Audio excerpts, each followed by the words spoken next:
Hey, Miss Blackman here to tell you about the Cold War.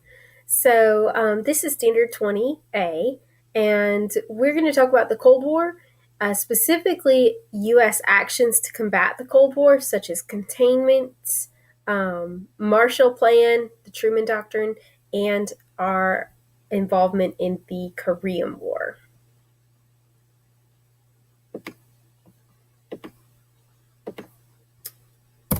Okay, so the Cold War.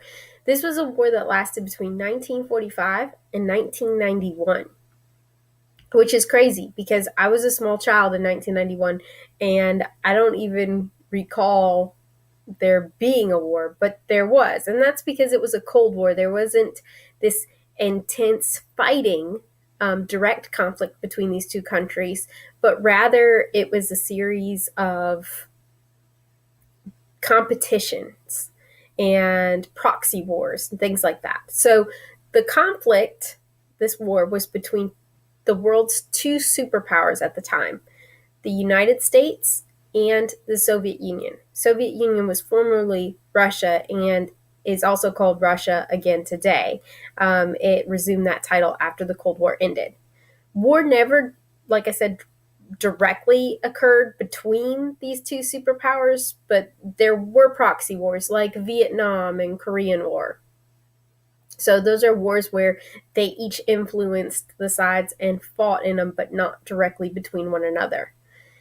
This Cold War led to a bipolarization of Europe. So you'll see Europe divided between two packs, NATO and Warsaw. So, and their countries are divided between communists and capitalists. And then you have arms race between the two nations, between the US and the USSR, and this leads to a lot of nuclear weapons being developed. The space race was also between these two countries, and two different ideas of how to run a country, communists versus capitalism. So here's how it began. So after World War II, Germany was divided into 4 zones to be occupied by Allied powers. So remember that the Soviet Union is one of those Allied powers. So you see these 4 zones in Germany. The USSR gets this zone over here, which includes Berlin, the capital, which is also divided into 4. And then you have Great Britain having this zone in Germany, France over here, and the United States right here. And then also, Stalin occupied a lot of these countries right here. He stated that he needed them to be a buffer zone between him and the West to protect Soviet interests. So he promised to allow free elections in these Soviet-occupied countries, but this is a promise that he would fail to keep. Instead, he would impose communist pro-Soviet regimes in these countries. And this is what really signals the start of the Cold War. So the Cold War, you see a division in Europe. This division is known as the Iron Curtain. It wasn't an actual curtain. It wasn't an actual wall. It's not a physical thing, but rather an imaginary, figurative way of seeing Europe's division. So you have behind the Iron Curtain the nations that are conquered by the USSR, those nations that Stalin imposed the pro-Soviet regime in. So this is the dividing line. This Iron Curtain is the dividing line between a Soviet-dominated communist East and a capitalist democratic West. So the U.S. took the lead as one of the global powers during this point in time. And until the Truman administration, the U.S. had followed the precedent of Washington by not getting involved or entangled in alliances. But for the most part, involvement in the wars was a reluctant last resort, such as World War I and World War II, and that's why we got involved so late in the game, right?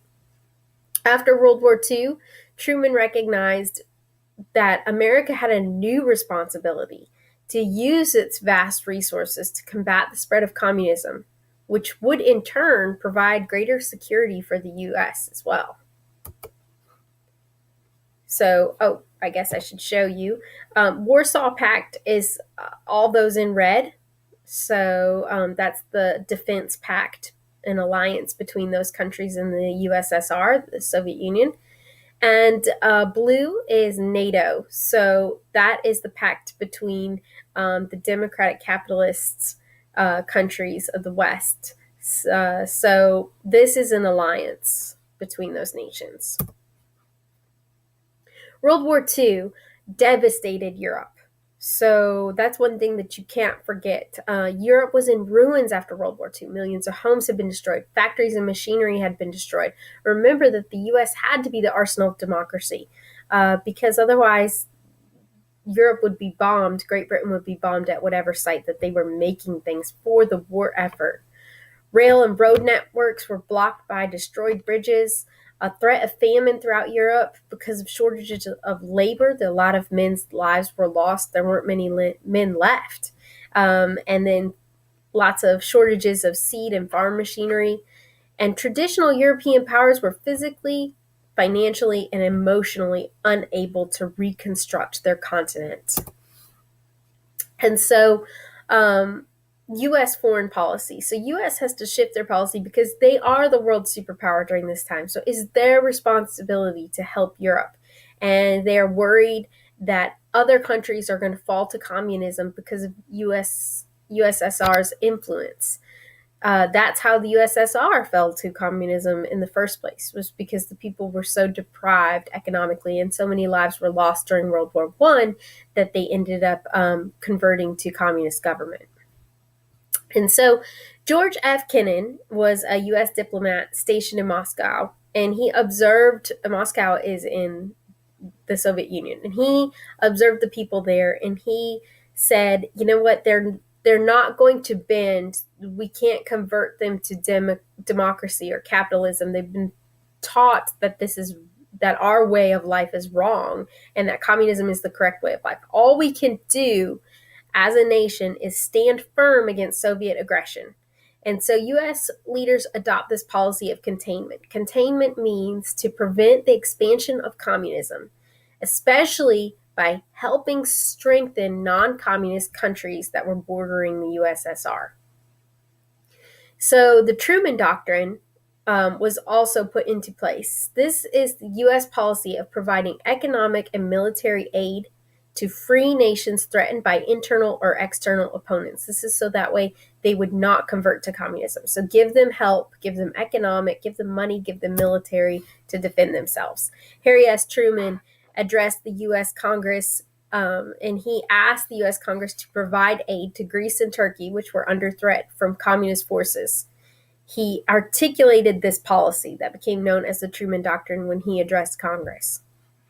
So he said, we shall not realize our objectives unless we are living to help free peoples to maintain their free institutions and their national integrity against aggressive movements that seek to impose upon them totalitarian regimes. This is no more than a frank recognition that totalitarian regimes imposed on free peoples by direct or indirect aggression undermine the foundations of internal peace and hence the security of the U.S. At the present moment in world history, nearly every nation must choose between alternative ways of life. The choice is often not a free one. One way of life is based on the will of the majority and is distinguished by free institutions, representative government, free elections, guarantees of individual liberty, freedom of speech and religion, and freedom of political oppression. This is democracy, what we have in the United States. The second way of life is based upon the will of the minority, forcibly imposed upon the majority. It relies upon terror and oppression, a controlled press and radio, fixed elections, and the suppression of personal freedoms. This is communism that he's describing.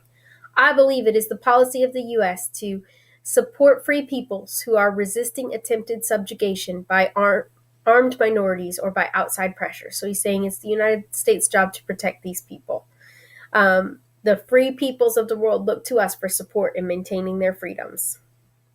If we falter in our leadership, we may endanger the peace of the world, and we will surely endanger the welfare of our own nation. So he's saying this is to the benefit of the United States to contain communism. And so another plan was proposed in addition to the Truman Doctrine, and this is the Marshall Plan. This was proposed by Secretary of State George C. Marshall.